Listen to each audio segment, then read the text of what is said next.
Heat and thermodynamics का एक नया टॉपिक है एक्सपेंशन ऑफ गैसेज। आज इसके बारे में पढ़ेंगे। ठीक है, जो हम लोग अभी तक देखा कोई सॉलिड या लिक्विड में टेम्परेचर राइज करने से क्या फर्क पड़ता है, बिल्कुल उसी तरह का है, लेकिन वो हीट के फॉर्म में सिर्फ थर्मल प्रॉपर्टीज ऑफ मैटर में आएगा। जो गैस में एक्सपेंशन है बेसिकली थर्मोडायनेमिक्स यही है। Thermodynamics, dynamics, dynamics means motion, और थर्मो तो जानते हैं हीट। सो हीट के मूवमेंट के कारण कुछ और चीज मूव कर सकता है, उसके बारे में पढ़ेंगे। जैसे आपने सुना होगा कि मोटर बाइक 100 सीसी का है, 150 सीसी का कोई स्कूटी है, या आपका 1000 सीसी का कोई कार है। Getting it? तो सीसी का मतलब क्या होता है? सीसी का मतलब कहता है 1000 सीसी। दिस मीन्स 1000 वॉल्यूम का, 1000 सीसी वॉल्यूम का कोई कंटेनर है जिसमें हम कंबशन करते हैं पेट्रोल या डीजल से, और उसमें गैस है जो पिस्टन को एक्सपैंड करता है। वैसे बड़े बड़े कमर्शियल यूनिट्स हैं, इंडस्ट्रियल यूनिट्स हैं, उसमें बहुत लाख सीसी, 1000 सीसी का वॉल्यूम होता है, तो बड़े बड़े सिस्टम को पिस्टन मूव करवाता है। अलग बात है कि मोटर कार या मोटर बाइक में पिस्टन के मोशन के कारण व्हील पिस्टन से कनेक्टेड रहता है तो मूव करता है। इंडस्ट्रियल यूनिट में वही जब पिस्टन मूव करता है तो उसको मैन्युफैक्चरिंग यूनिट से ज्वाइन कर देते हैं। कॉन्सेप्ट एक ही टाइप का है। खैर, जो भी इसको आगे हम लोग देखेंगे। अभी हम देखते हैं कोई कंटेनर में गैस लें और उसमें अगर टेम्परेचर इंक्रीज करते हैं, हीट देते हैं, तो क्या फर्क पड़ता है। तो पहली चीज, कहीं भी thermodynamics means expansion of gases से रिलेटेड कोई क्वेश्चन हो ग्राफ का या नॉर्मल, तो सबसे पहले क्या कीजिए, एक कंटेनर में गैस लीजिए। अंडरस्टूड है, कंटेनर में गैस है तो पिस्टन के बगैर काम नहीं करेगा, गैस एग्जिट हो जाएगा। कोई पिस्टन लेते हैं और इस कंटेनर में गैस, बस। कोई भी क्वेश्चन बनाना हो ब्लाइंडली, अच्छे क्वेश्चन सिंपल तो ऐसे ही हो जाएंगे जो फॉर्मूला बेस्ड है। जो थोड़ा सा ठीक ठाक लगता है समझने में दिक्कत हो, वैसे क्वेश्चन बनाने के पहले आप एक कंटेनर में गैस लीजिए और एक पिस्टन सिस्टम रखिए, फिर देखिए कि टेम्परेचर देने से क्या क्या फर्क पड़ रहा है किस कंडीशन में। गेटिंग इट ना? खैर, अब आगे बढ़ते हैं। तो कोई कंटेनर में गैस है तो गैस होता है क्या? बेसिकली कुछ प्रॉपर्टीज लिखे हुए हैं सारे, ये आप काइनेटिक थ्योरी ऑफ गैसेस में भी पढ़ते हैं, लेकिन मैं सोचा कि यही बता दूं, थोड़ा सा आइडिया बेटर हो जाएगा, समझना भी आसान रहेगा, राइट। फिर काइनेटिक थ्योरी में करने की जरूरत नहीं पड़ेगी। सो कुछ प्रॉपर्टीज हैं गैस के। फर्स्ट प्रॉपर्टी कहता है gas is made up of very large number of identical hard, smooth and identical particles. Sorry, identical दो बार हो गया है। number of hard, smooth and identical particles called molecules, इसे molecules बोलते हैं, आप लोग जानते हैं। सेकंड कहता है these molecules are constantly moving in straight lines in all directions with various speeds। जो molecules है हर डायरेक्शन में ऐसे ऐसे हर डायरेक्शन में रैंडमली मूव कर रहा है विथ वेरियस स्पीड्स। किसी का स्पीड ज्यादा हो सकता है, किसी का कम हो सकता है। थर्ड कहता है they are colliding with each other with the wall of containing vessel. ये जो मॉलिक्यूल्स है एक दूसरे के साथ भी कोलाइड करते हैं, मॉलिक्यूल कंटेनिंग वेसल के साथ या साइड वॉल में भी कोलाइड करते हैं। And all this collisions are perfectly elastic. सारा कोलिजन परफेक्टली इलास्टिक होता है, कोई वेस्टेज ऑफ एनर्जी नहीं होता। And hence kinetic energy of molecules remains constant during collision. अगर वेस्टेज ऑफ एनर्जी नहीं है तो काइनेटिक एनर्जी कांस्टेंट रहेगा हमेशा। As the molecules collide, it suffers change in momentum. Molecule collide करेगा तो ये momentum change होगा. So the gas exerts pressure on the wall of the containing vessel. यहाँ पे वेसल के जो वॉल है उसमें प्रेशर एक्सर्ट करेगा, and pressure density remains same everywhere. हर जगह प्रेशर और प्रेशर डेंसिटी सेम होता है। आगे हम लोग थर्मोडायनेमिक्स का आगे अगला चैप्टर में हम लोग आगे इस पे डिस्कस करेंगे। जैसे कहता है कि प्रेशर एक्सर्ट करता है या चेंज इन मोमेंटम होता है, what does it mean exactly? जैसे सपोज नॉर्मल टेम्परेचर पे है, सपोज 20 डिग्री सी पे एक कंटेनर में गैस है। Getting it? तो गैस के कुछ काइनेटिक एनर्जी है, ये मॉलिक्यूल है सम वेलोसिटी से स्ट्राइक करेगा। इतना वेलोसिटी ज्यादा नहीं है कि इसको पुश कर सके, लाइक दिस। वेलोसिटी अभी कम है, अगर इसका वेलोसिटी ज्यादा होगा तो पुश होगा ऊपर की ओर पिस्टन। ऐसा क्यों होगा? सपोज टेम्परेचर को 20 से 80 डिग्री सी तक हम रेज करते हैं, तो जो मॉलिक्यूल है गैस का गेटिंग इट ना? वो क्या करेगा, गैस का मॉलिक्यूल्स का वेलोसिटी बढ़ जाएगा, एनर्जी गेन करेगा। वो वेलोसिटी बढ़ गया मींस इसका मोमेंटम बढ़ गया, मोमेंटम इस डायरेक्शन में हो गया। फिर यहां मैं बताया कि कोलिजन इज इलास्टिक, अंडरस्टूड है, इतना ही मोमेंटम से लौट आया। तो चेंज इन मोमेंटम कितना होगा, अगर पॉजिटिव माने निगेटिव, या इसको पॉजिटिव तो इसको निगेटिव, कोई भी मान सकते हैं।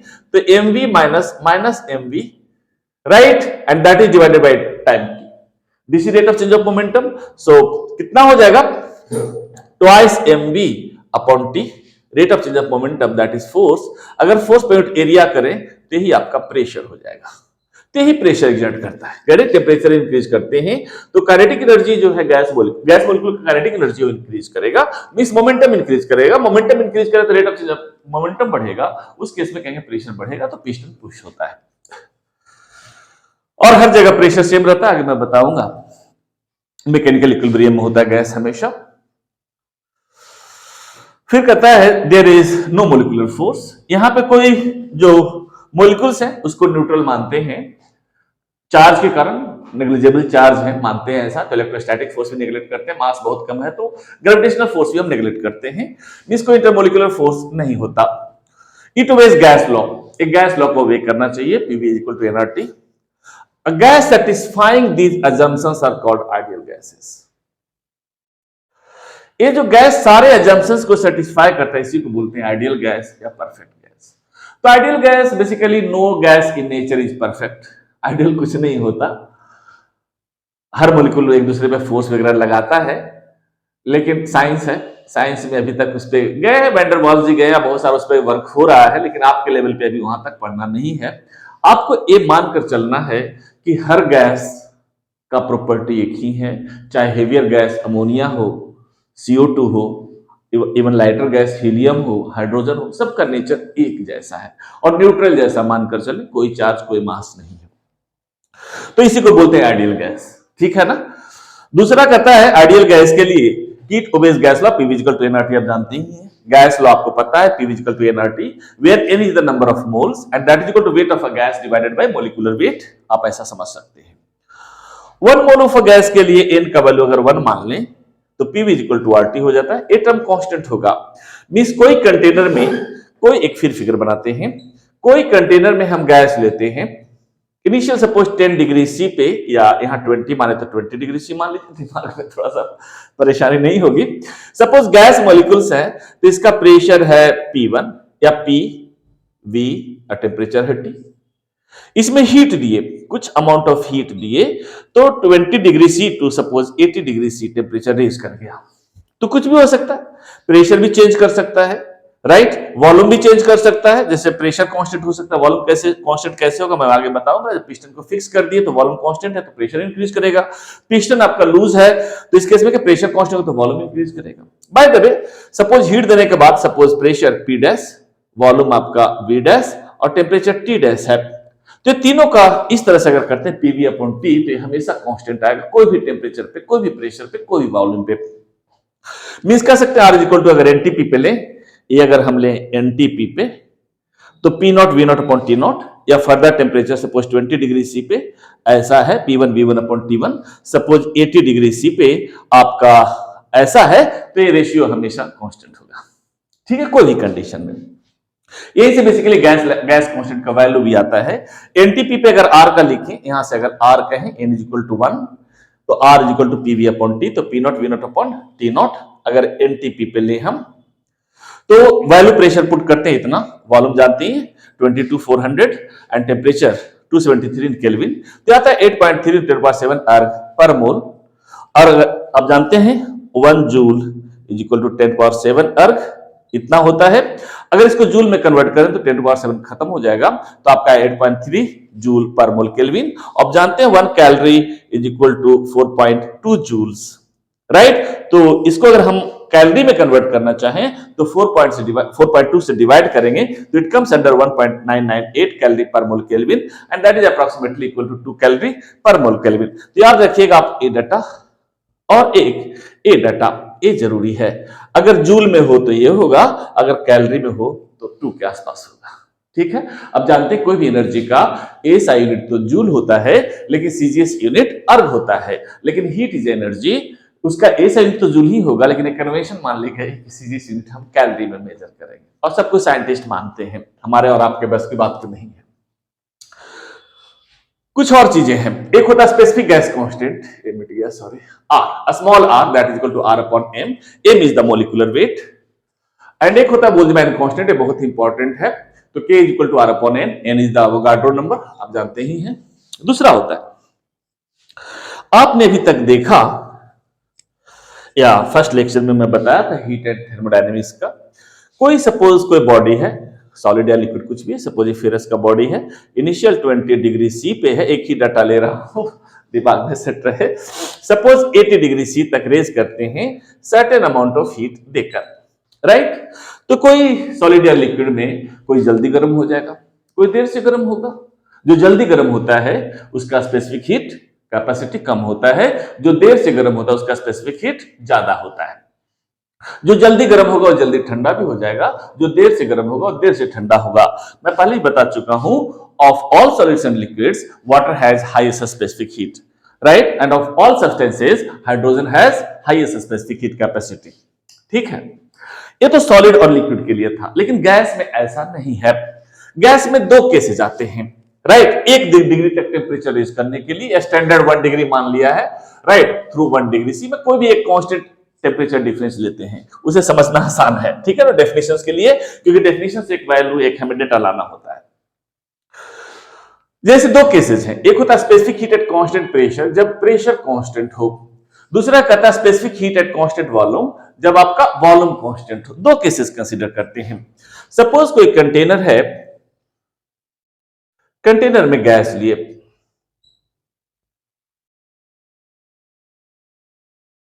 ये आपका पिस्टन सिस्टम है, एक ऐसा है, दूसरा कंटेनर लेते हैं,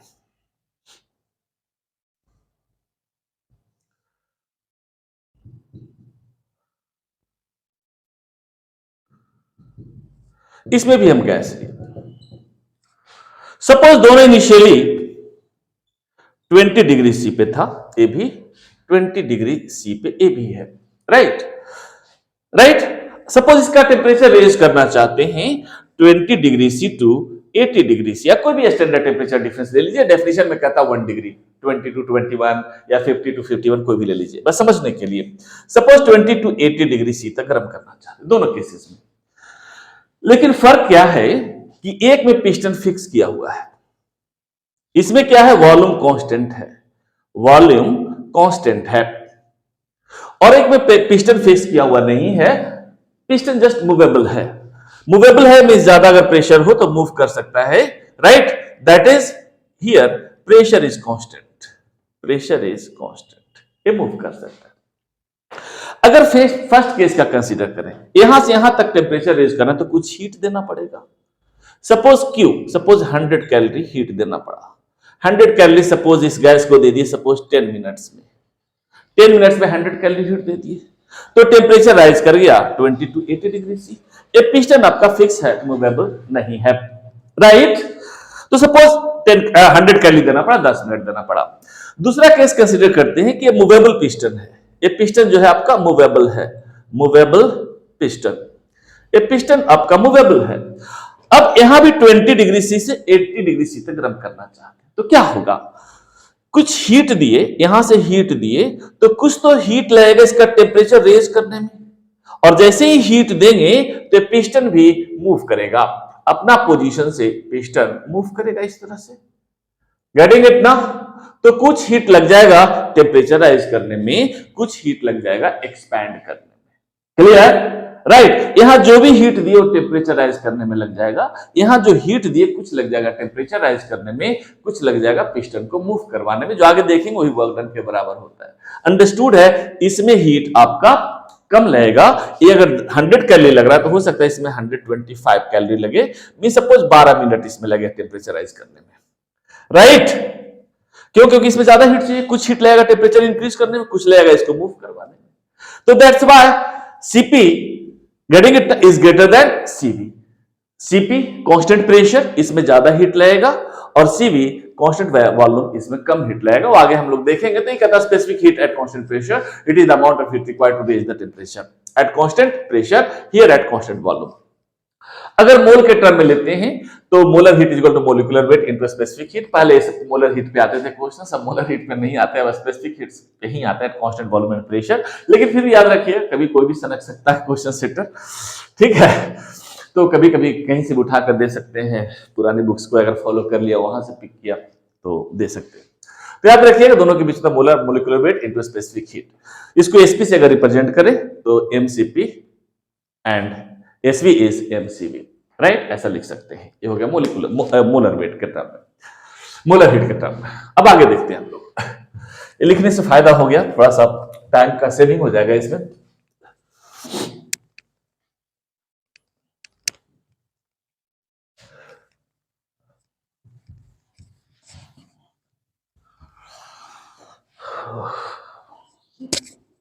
कहाँ गया डिस्टर्ब।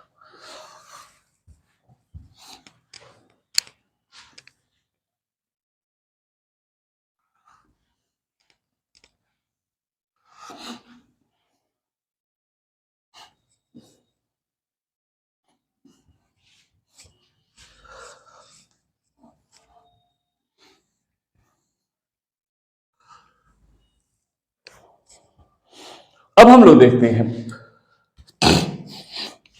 मैं बताया कहीं भी शुरुआत करना है तो एक कंटेनर में हम गैस लेंगे,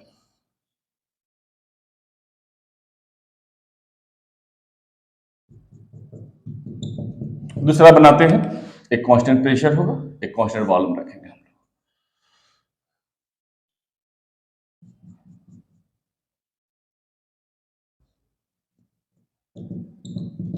एक केस में हमारा पिस्टन फिक्स है, एक आपका मूवेबल पिस्टन है, ठीक है।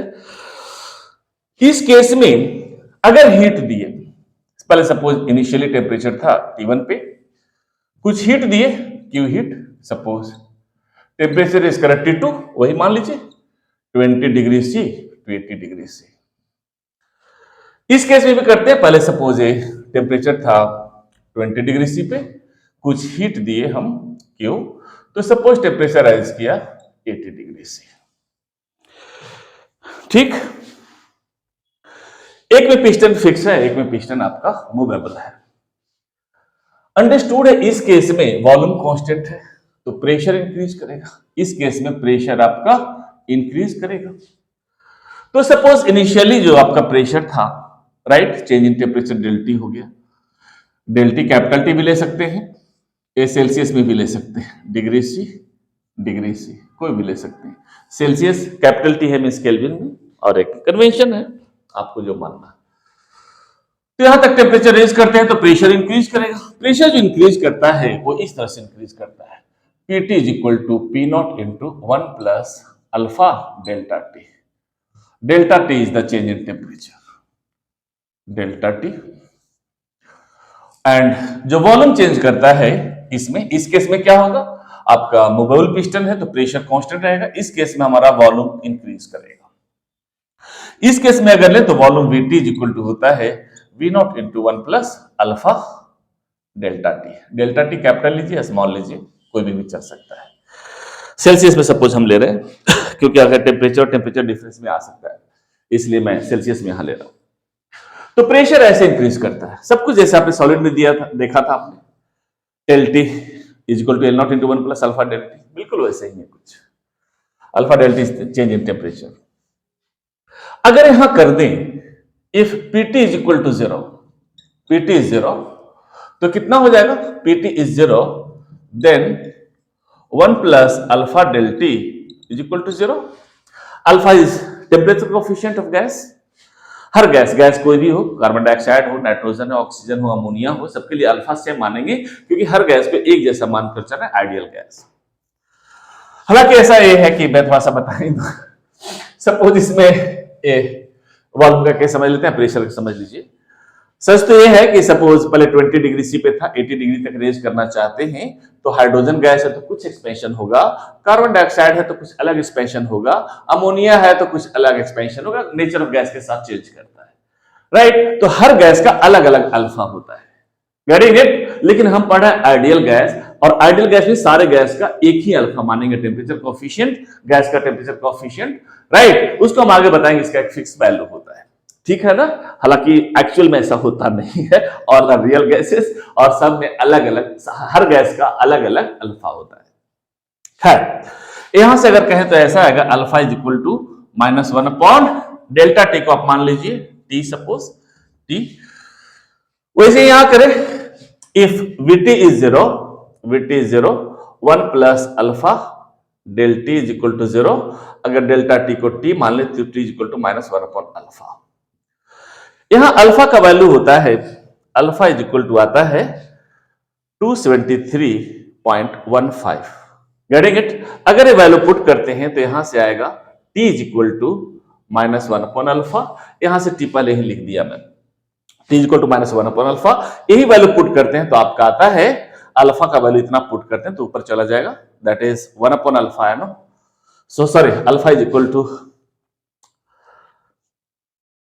मैं उल्टा तो नहीं कर दिया, alpha is equal to 1 upon T, it's okay. So alpha is equal to 1 upon 273, alpha is equal to 1 upon 273। तो यहां पुट करें तो ऊपर चला जाएगा, तो ये आ जाएगा -273.15 डिग्री सी। इसी को हम रफली बोलते हैं 273 degree C of negative absolute zero temperature, और इसी को अगर केल्विन में लिखते हैं तो बोलते हैं 0 केल्विन। वैसे यहां भी होगा, यहां अगर पुट करें तो 1 अपॉन 273, अगेन विल गेट -273.15, इसी को हम रफली बोलेंगे, या दैट इज इतना डिग्री सी या 0 डिग्री केल्विन। तो कह सकते हैं, यहां से कह सकते हैं absolute zero is that temperature, absolute zero is that temperature at which pressure becomes zero,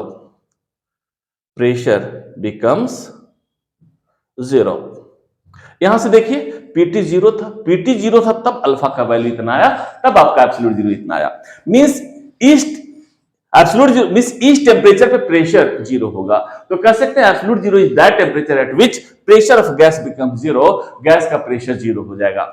-273, देख रहे होंगे अभी विंटर का समय है ना, 5 डिग्री सी, 7 डिग्री सी बहुत ज्यादा होता है, 0 डिग्री सी पे आइस, -1 डिग्री सी पे हार्ड आइस, -50 डिग्री सी और भी हार्ड आइस, -273 डिग्री सी पे तो बहुत ही हार्ड आइस बनेगा। अंडरस्टूड। उस टेम्परेचर पे कोई भी गैस को ले जाएंगे तो सारा गैस सॉलिडिफाइड हो जाएगा, मींस गैस का प्रेशर जीरो हो जाएगा, राइट। वैसे यहां कह सकते हैं Vt is zero, Vt becomes zero, so absolute zero is that temperature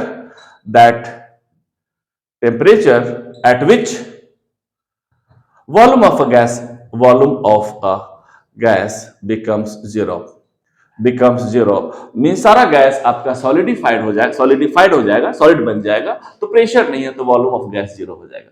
getting it. एक एब्सोल्यूट जीरो का एक वैल्यू है, समझ में आ गया होगा। अब हम आगे देखते हैं why Cp is greater than Cv, इसे देखते हैं। गैस का कुछ भी करना है तो सबसे पहले हमें कंटेनर में गैस लेना होगा पिस्टन के साथ, यही आपका गैस है, suppose at temperature T1।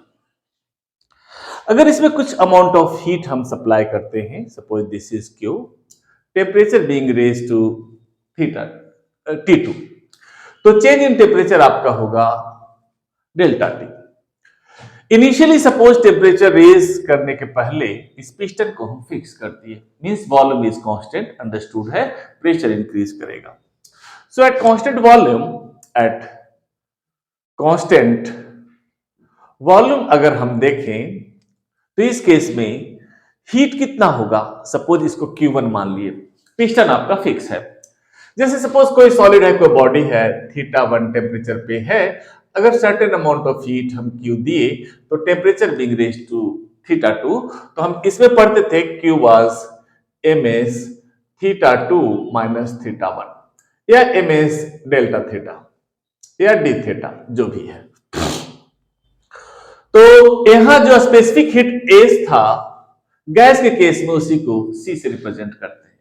Basically ऐसा लगभग एक कन्वेंशन ही मान लिया। कन्वेंशन क्या कहें, हम लोग की आदत हो गई है कि गैस को छोड़कर बाकी जो भी मैटर्स हैं उसमें टेम्परेचर हम थीटा यूज करेंगे, और गैस के लिए हम टी, स्मॉल टी या कैपिटल टी यूज करते हैं। लेकिन ऐसा है ही, पूरा वर्ल्ड वाइड लगभग ऐसा ही है कि गैस के लिए हम टेम्परेचर टी के टर्म में रिप्रेजेंट करते हैं, और गैस को छोड़कर बाकी जो मैटर्स हैं लिक्विड और सॉलिड, उसके लिए हम थीटा यूज करते हैं। तो यहाँ स्पेसिफिक हीट सी, और यहाँ ऐसे भी कह सकते हैं कि यहाँ दो स्पेसिफिक हीट्स होते हैं गैस में, इसलिए चेंज करते भी हैं। ठीक है, तो डी डेल्टा टी या डी टी हम मान सकते हैं ऐसा। तो जब वॉल्यूम कांस्टेंट है तो यहां से M S theta two minus theta one या एम एस डी थीटा करते थे, जहां कहते हैं it is the amount of heat required to raise the unit mass of substance. तो वन ले लीजिए, दैट इज एम एस था, एस की जगह पे हम एट कांस्टेंट वॉल्यूम है, so that is your CV into dt। ना सेकंड केस करते हैं, हम पिस्टन को खोल दिए, तो सपोज जब पिस्टन क्लोज था तो इतना हीट चाहिए 1 डिग्री तक टेम्परेचर रेज करने में। सपोज कोई भी मान लीजिए 20 degree C to 80 degree C हम मान रहे हैं। सपोज आपका पिस्टन क्लोज था तो रेज करने में कुछ हीट लगेगा, डेफिनेशन में 1 डिग्री कहता है, ये समझने के लिए है, ठीक है ना, राइट। अब कहता है हम पिस्टन खोल दिए, फर्दर हम हीट दे रहे हैं, तो क्या करेगा, पिस्टन एक्सपेंड करेगा इस तरह से, कुछ इस तरह से एक्सपेंड करेगा। तो सपोज एट कांस्टेंट इसमें आपका वॉल्यूम फिक्स नहीं है, राइट, तो प्रेशर कांस्टेंट होगा। एट कांस्टेंट प्रेशर अगर हीट हम कंसीडर करें तो unit mass of substance that is your CP into DT, right. मैं अभी जस्ट कुछ देर पहले ही बताया हूं कि जो हीट है एट कांस्टेंट वॉल्यूम कम हीट लगता है टेम्परेचर रेज करने में, और कांस्टेंट प्रेशर ज्यादा हीट लगता है। यहां Q2 को ऐसा लिख सकते हैं, Q2 is equal to Q1 plus W। कुछ हीट लगा टेम्परेचर को रेज करने में 1 डिग्री तक, और बाकी हीट से वर्क डन होगा, clear. And you know Q2 is Cp dt, Q1 is Cv dt plus W is, अब जानते हैं वर्क डन क्या होता है। जैसे सपोज इनिशियली पिस्टन यहां था T1 टेम्परेचर पे, कुछ हीट दिए तो टेम्परेचर रेज किया T2 and there is displacement in the piston, suppose this is dx, so you know work done is equal to F into dx, you know pressure is equal to force per unit area, so force is equal to pressure into area into dx, and this is your change in volume dv। तो इसको मान लें dw, छोटा सा displacement के लिए। अगर पूरा कहें, सपोज ये v1 वॉल्यूम है, यहां से यहां तक पूरा v2 वॉल्यूम है, तो आप ये भी कर सकते हैं from v1 to v2, sorry this is pdv v1 to v2, so this work becomes pdv v1 to v2, ये हो जाएगा वर्क डन। तो यही जो पिस्टन को यहां से यहां तक रेज करने में वर्क डन इतना ही करना पड़ता है। सो W बिकम्स pdv, या W ही रहने दीजिए, दूसरा चीज ऐसा भी कर सकते हैं, you know dw is equal to pdv, and you know pv is equal to RT for 1 mole of a gas, n is equal to अगर 1 मोल कंसिडर करते हैं तो यहां भी लिख सकते हैं आप pdv is equal to RDT, थोड़ा सा टेम्परेचर रेज करने में थोड़ा सा वॉल्यूम में चेंज होगा, तो pdv की जगह पे आप लिख सकते हैं RDT। गेटिंग इट, T अगर कैंसिल कर दे यहां, so Cp is equal to Cv plus R, clear हो गया होगा कि Cp ग्रेटर देन Cv क्यों है, राइट, क्योंकि कुछ अमाउंट ऑफ हीट देते हैं, राइट, कुछ अमाउंट ऑफ हीट जो भी हीट सप्लाई करते हैं, कुछ अमाउंट ऑफ हीट लग जाता है टेम्परेचर को राइज करने में, और बाकी हीट से पिस्टन एक्सपैंड करता है, जिस वर्क डन होता है। ये एक फेमस इक्वेशन है Cp minus Cv is equal to R। एक और होता है, दोनों का रेशियो भी होता है, that is gamma, that is Cp upon Cv। इस गामा को बोलते हैं हम ratio of specific heats, ratio of specific heats, और एडियाबैटिक इंडेक्स भी बोलते हैं, एडियाबैटिक इंडेक्स। एक रिलेशन ऐसा भी है। अब आगे देखते हैं हम लोग,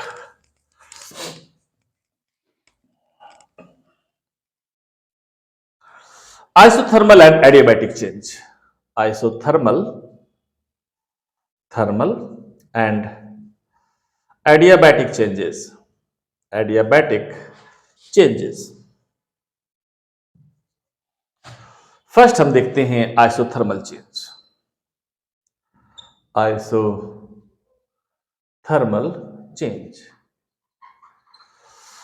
Change in pressure and volume, change in pressure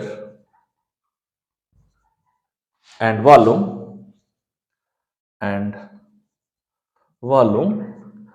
at constant temperature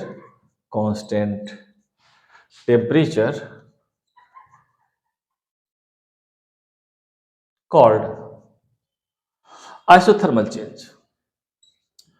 Isothermal change. Change in pressure and volume at constant temperature. अब देखिए आइसोथर्मल और एडियाबैटिक चेंज में बाकी से क्या फर्क पड़ता है. अभी मैं बताया कि कोई भी गैस से रिलेटेड क्वेश्चन हो सबसे पहले एक सिलेंडर लीजिए और उसमें गैस डालकर पिस्टन लगा दीजिए. ठीक है, हीट देगा तो एक्सपैंड करेगा. राइट, तो पिस्टन में चेंज कैसे आ रहा है देखिए. हम जैसे सपोज एक बार फिर से फिगर ड्रॉ करते हैं. सपोज गैस इनिशियली यहीं तक था आपके पास T1 टेम्परेचर पे, ठीक है ना. इसमें हम कुछ अमाउंट ऑफ हीट दिए, सपोज Q हीट अंदर देते हैं तो टेम्परेचर रेज करेगा T1 टू T2. अदरवाइज अगर पिस्टन फिक्स नहीं है तो ये आपका पिस्टन भी मूव करेगा. So there will be some work done. Clear. इस केस में अगर हीट हम सप्लाई करते हैं बाहर से तो एक्सपेंशन होगा. या इसका उल्टा सोच सकते हैं, अगर इससे हम हीट रिलीज कर दे, बाहर निकाल दें तो पिस्टन कुछ इस पोजीशन में आ जाएगा. ठीक है, हीट निकाल दी तो नीचे आ जाएगा, डिस्प्लेसमेंट डाउनवर्ड डायरेक्शन में होगा. राइट, तो इस केस में क्या देखें, या तो हम हीट सप्लाई करते हैं या हीट उसे हम रिलीज करते हैं, हीट निकालते हैं. राइट, एडियाबैटिक और आइसोथर्मल चेंजेस ऐसा चेंजेस है जिसमें एक्सटर्नल हीट हम सप्लाई नहीं करते हैं. गेटिंग इट ना. उसमें हम कोई एक्सटर्नल एजेंट मैकेनिकल वर्क से उसमें वर्क करवाते हैं, मैकेनिकल वर्क से डिस्प्लेसमेंट करवाते हैं. या हीट देकर या हीट निकालकर हम पिस्टन में डिस्प्लेसमेंट देते थे. इस केस में हीट देकर नहीं करते हैं हम, ठीक है ना, मैकेनिकल वर्क देकर उसमें डिस्प्लेसमेंट करते हैं. यही डिफरेंस है दोनों में और इसको थोड़ा सा याद रखिएगा. सपोज एक कंटेनर में कोई गैस है यहां तक. सपोज आपका गैस पिस्टन सिस्टम है, इसमें इस कंटेनर में गैस है आपका. ठीक है, तो कहता है change in pressure and volume at constant temperature is called isothermal change. Pressure और वॉल्यूम में चेंज करें मींस सपोज इसे हम पुश करते हैं. मैं पहले ही बता चुका हीट नहीं देना है, ठीक है ना. मैकेनिकल एजेंट से हम इसे पुश कर रहे हैं तो इस पोजीशन में आ जाएगा पिस्टन. पिस्टन का नया पोजीशन कुछ ऐसा होगा. राइट ना. अगर इसे हम पुल करते हैं ऊपर की तरफ, एक्सपैंड करते हैं गैस को, तो पिस्टन का नया पोजीशन कुछ इस तरह से हो जाएगा. Getting it. स्पेस नहीं, समझ लीजिए, ठीक है ना. ये नया पोजीशन हो गया. एक्सपैंड करते हैं तो इस पोजीशन में आएगा पिस्टन मैकेनिकल एजेंट से. अगर कंप्रेस करते तो पिस्टन इस पोजीशन में आ जाएगा. क्लियर. तो इसके लिए क्या जरूरी, टेम्परेचर कांस्टेंट. टेम्परेचर आपका कांस्टेंट होना चाहिए. This means first point, temperature must not change. किसी भी सिचुएशन में टेम्परेचर चेंज ना हो, must not change. Right. B part, अगर ए वेसल हम बैड कंडक्टर का लेंगे तो टेम्परेचर चेंज हो जाएगा. राइट. अगर हम ऐसा देखें, सपोज इनिशियली इस पोजीशन में गैस था, पिस्टन था, गैस यहां तक था, तो गैस का मॉलिक्यूल्स मोशन में है, एक दूसरे से कोलाइड करता है तो फ्रिक्शन होगा, तो हीट डेवलप होगा. कुछ टेम्परेचर था उस सिचुएशन में, सपोज टेम्परेचर T था या T1 मान लीजिए. अब जैसे ही पिस्टन को हम ऊपर तक एक्सपैंड करते हैं, गैस को एक्सपैंड करते हैं, पिस्टन को ऊपर ले जाते हैं मैकेनिकल एजेंट से, तो गैस ज्यादा वॉल्यूम ऑक्युपाई करेगा. Getting it. ज्यादा वॉल्यूम ऑक्युपाई करेगा, further temperature becomes T2 is less than T1, तो टेम्परेचर फॉल हो जाएगा. तो टेम्परेचर फॉल ना हो, कंडीशन ये कहता है कि टेम्परेचर कांस्टेंट हो. इसका मतलब वेसल को अगर हम गुड कंडक्टर और थिन लें तो जो टेम्परेचर जो फॉल होगा सराउंडिंग से हीट ले लेगा. राइट, और कांस्टेंट टेम्परेचर मेंटेन करेगा. वैसे ही जब पिस्टन को हम नीचे पुश करते हैं तो वॉल्यूम, कम वॉल्यूम में गैस होगा, तो ज्यादा कोलाइड करेगा, ज्यादा कोलाइड करेगा तो ज्यादा फ्रिक्शन होगा, तो ज्यादा हीट डेवलप होगा, तो टेम्परेचर अगेन राइज कर जाएगा। इस सिचुएशन में क्या होगा कि ये सराउंडिंग को हीट दे देगा। मींस किसी भी तरह से टेम्परेचर कांस्टेंट होना चाहिए। So your second point becomes vessel should be good conductor and thin। Vessel good conductor होना चाहिए और थिन होना चाहिए। सी पार्ट, अगर ऐसा करें हम किसको रैपिडली लेकर चले जाएं, आपने तो देखा जब एक्सपैंड करेंगे तो हीट सराउंडिंग से लेगा, कंप्रेस करेंगे तो सराउंडिंग को हीट रिलीज करेगा।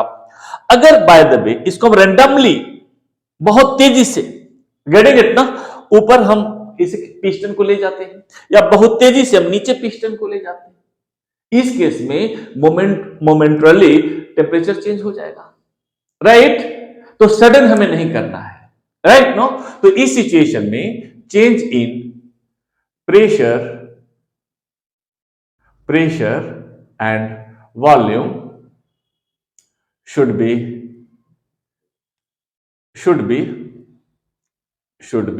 slow। जो प्रेशर और वॉल्यूम में चेंज हम ला रहे हैं उसको हम स्लोली करें, मीन स्लोली गैस को एक्सपैंड करें पिस्टन के थ्रू, या स्लोली गैस को हम कंप्रेस करेंगे। अगर हम रैपिडली करते हैं या सडन करते हैं तो सिचुएशन में मोमेंटरली चेंज आ सकता है प्रेशर और वॉल्यूम टेम्परेचर में, तो टेम्परेचर कांस्टेंट नहीं होगा, तो आइसोथर्मल चेंज नहीं होगा। वो डी पार्ट, इसका एक इक्वेशन है PV is equal to constant. ये हमेशा प्रेशर और वॉल्यूम का प्रोडक्ट कांस्टेंट होगा आइसोथर्मल सिचुएशन में।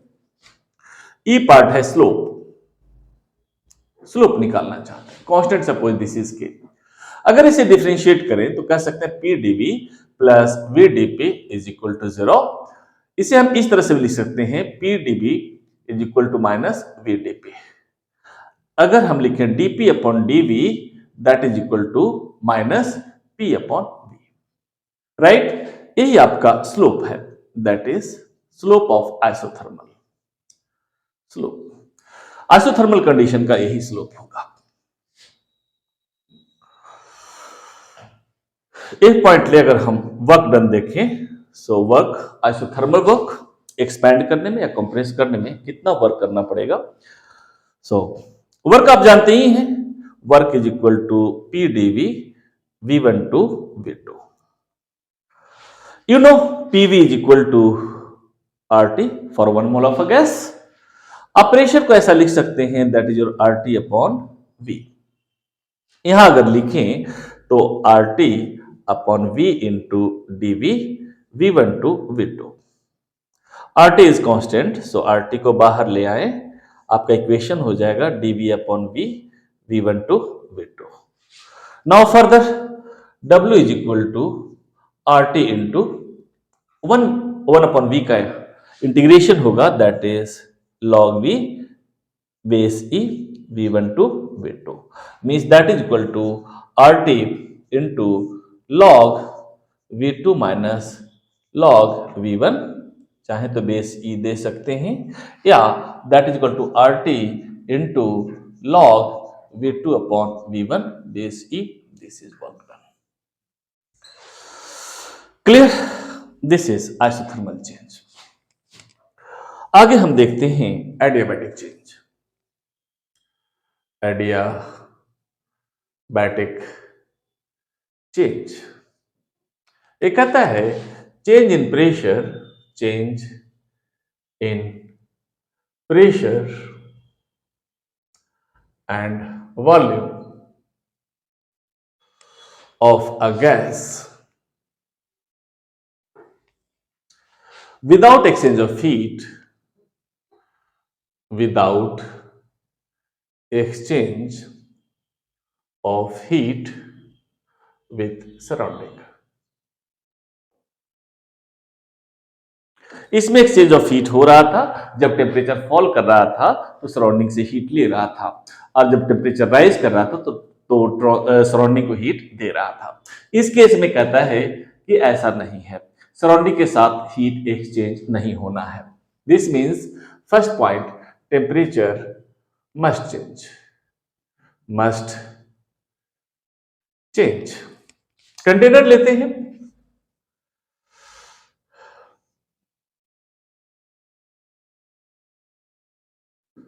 ये आपका गैस है एट टेम्परेचर T1, राइट। इसमें एक्सटर्नल हीट नहीं देना है, मैं पहले ही बता चुका हूं। तो इसके लिए कहता है without exchange of heat with the surrounding. अगर हम गुड कंडक्टर का या थिक वॉल लें, कंटेनिंग वेसल थिन वॉल लें, तो कुछ ना कुछ सराउंडिंग को हीट देगा या सराउंडिंग से हीट लेगा। तो इसके लिए कंडीशन हम रखते हैं कि इंसुलेटिंग कोई वेसल हो और थिक हो, ठीक है। तो ना तो सराउंडिंग को हीट देगा ना सराउंडिंग से हीट लेगा। So second point, vessel should be bad conductor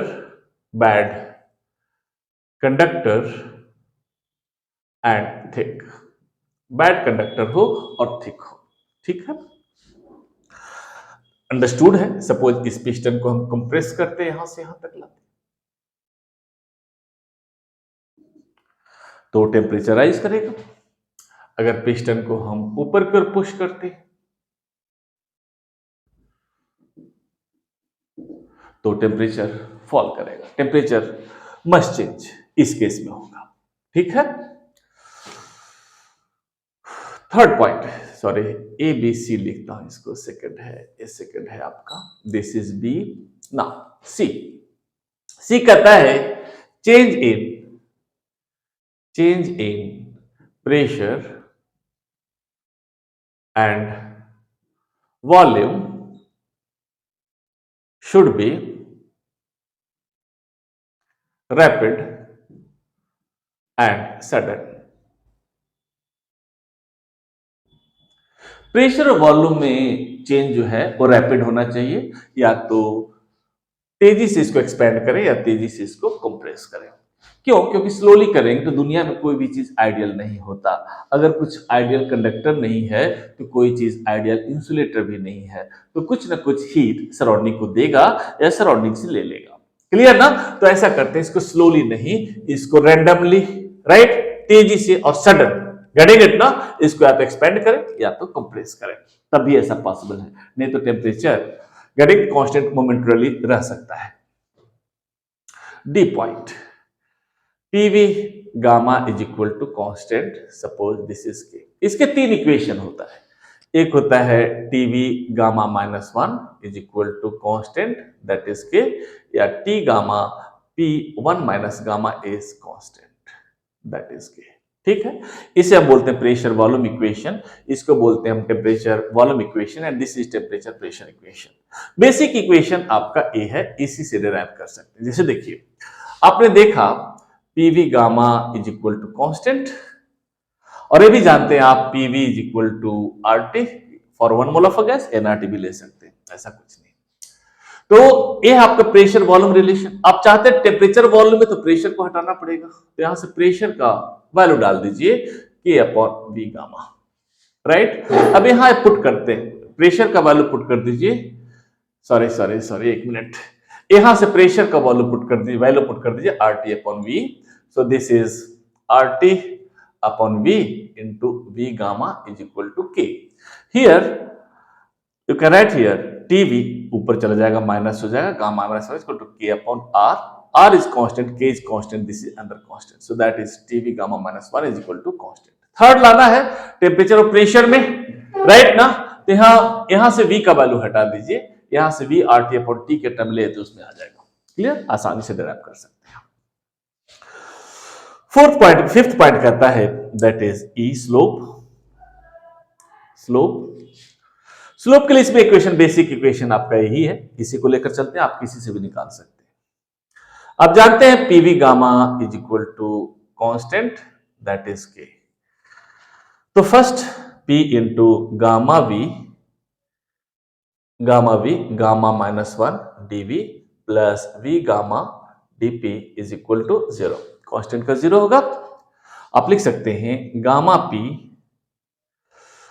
P V gamma minus one DV is equal to minus V gamma DP. यहां से अगर डीपी अपॉन डीवी निकालें आप तो लिख सकते हैं DP upon DV is equal to gamma P V gamma minus one divided by V gamma minus अभी इधर कर देते हैं। इसे आप चाहें तो ऐसा लिख सकते हैं गामा पी, ये वी गामा ऊपर चला जाएगा तो गामा -1, गामा ए वी यहां लेकर चले जाए तो माइनस गामा हो जाएगा, so that is 1 and V becomes -1 and that is equal to gamma P upon V. अगर इसको हम माइनस यहां से इधर ले आए तो कह सकते हैं dp upon dv is equal to minus gamma या माइनस पी अपॉन वी, अभी गामा इधर रहने देते हैं, राइट। अब माइनस पी अपॉन वी जो स्लोप है वो आपका आइसोथर्मल का स्लोप है, so you can write here this is adiabatic slope, you can write here dp upon dv adiabatic is equal to gamma times dp upon dv isothermal. Important equation है, याद रखिएगा। That is adiabatic slope is steeper than thermal slope। अगर दोनों को हम compare करना चाहें तो एक ही साथ कर सकते हैं। Suppose in this direction this is volume V and this is your P।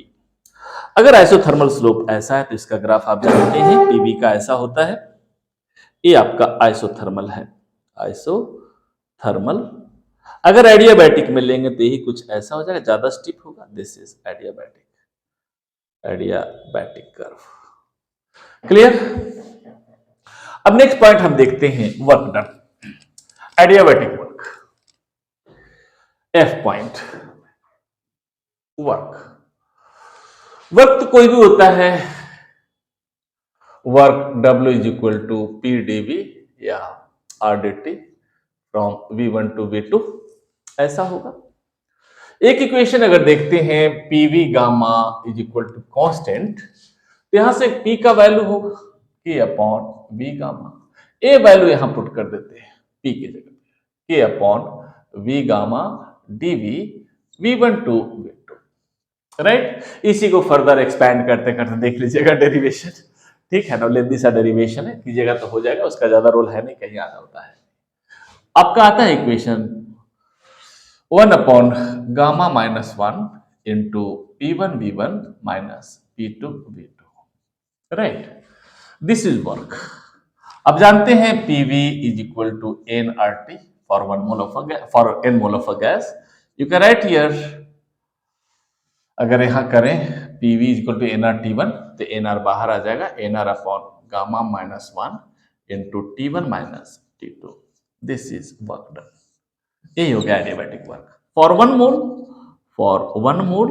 अगर 1 मोल के लिए कंसीडर करें तो n का वैल्यू 1 होगा, इसमें V is equal to R upon gamma -1 into T1 minus T2, and this is all about expansion of gases. इस पे कुछ क्वेश्चंस करेंगे वो नेक्स्ट क्लास में, ठीक।